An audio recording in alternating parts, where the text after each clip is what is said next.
అందరికీ వందాలండి. నా పేరు నోవాహు. నాకు 3 కుమారులు, 3 కోడలు, ఒక భార్య. దేవుడు నా కాలం నాటి ప్రజలను చూసినట్టు వారు తినచ్చు, త్రాగుచ్చు, పెళ్లి చేసుకుంటూ పెళ్లికిచ్చుకుంటూ ఉంది. వారిని దేవుడు చూసి ఎంతో బాధపడేది. వారిని సమస్తము నాశనం చేయాలని దేవుడు నిర్ణయించింది. అందుకు ముందుగా దేవుడు నేను నా కుటుంబమును దేవుడి యందు కృప కలిగి ఉండడం వలన ఆయన నా కుటుంబమును నన్ను కాపాడుటకు ముందుగా ఒక పెద్ద ఓడను సిద్ధం చేసుకోమని చెప్పాను. నేను ఆయన చెప్పిన విధంగా సమస్తమును చేసింది.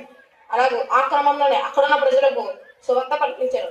జలప్రలయం రాబోతున్నది, ఆయన ఎందు విశ్వాసం కలిగి ఆయన త్రోవలకు రండి అని చెప్పి ఆయనను వారు నా మాట వినకుండా వారు నన్ను హేళన చేసి ఆయన నేను పట్టించుకోకుండా దేవుడు చెప్పిన విధంగా ఆయన చెప్పిన రాకు పురుగులను, ఎగురు పక్షులను, పశువులను, జంతువులను, ఆడిది మగిది జంట చెప్పిన వాడలోకి ఎక్కించను. అలా ఎక్కించిన నేను నా కుటుంబము మిగిలిన జంతువులు వాడలో సిద్ధపడి ఉండగా దేవుడు వాడ తలుపును మూసివేసి ప్రచండ వర్షం కురిపించింది. 40 రాత్రులు 40 పగళ్ళు ప్రచండ వర్షంను కురిపించి సమస్తమును నాశనం చేసింది.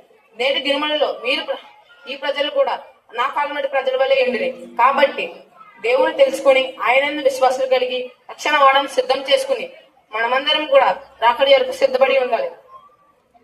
ఈ విషయం మీకు చెప్పుటకే నేను ఈ దినము మీ ముందుకు వచ్చి ఉన్నాను. అందరికీ వందనాలు. Thank you. God bless you. అందరికీ